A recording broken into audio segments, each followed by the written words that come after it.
انسان پر جو بھی مصیبت آتی ہے اس کی 3 وجہ ہیں. ریپیٹ کرتا ہوں. انسان پر جو بھی مصیبت آتی ہے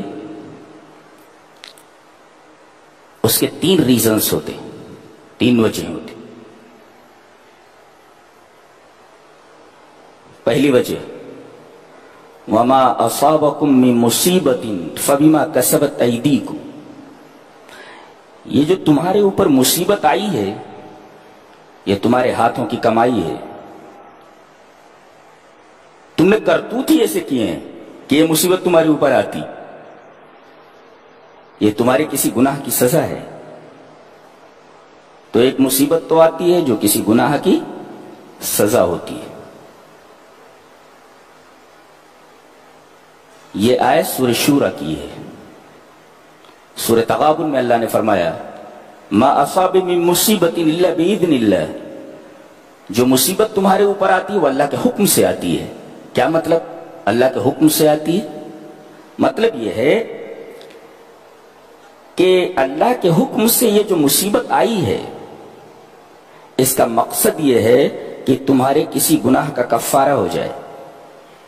وہ مشہور حدیث ہے، آپ سنتے رہتے ہیں کہ اگر کسی مومن کو کانٹا بھی چبھ جائے، جو کانٹا چبھنے سے جس کو تکلیف ہوتی ہے، اس تکلیف کی وجہ سے اللہ تبارک و تعالیٰ اس کے گناہوں کا کفارہ کر دیتا ہے. تو ایک مصیبت آتی ہے آپ کے گناہوں کو مٹانے کے لیے آتی ہے. یہ مصیبت بہت بڑی رحمت ہوتی ہے. اور تیسری وجہ اور تیسرا ریزن بہت ہی عجیب ہے، غور سے سنو. اللہ تبارک و تعالی نے کسی بندے کے لیے کوئی اعلیٰ مرتبہ مقرر کیا ہوتا ہے. کیا مطلب؟ اللہ اپنے بندے کو کوئی اعلیٰ مقام دینا چاہتا ہے اور اسے معلوم ہے کہ بندہ اپنے کسی عمل کی وجہ سے اس مقام تک نہیں پہنچ سکتا، تو اللہ اسے کسی بیماری میں مبتلا کر دیتا ہے، اسے کسی مصیبت میں مبتلا کر دیتا ہے.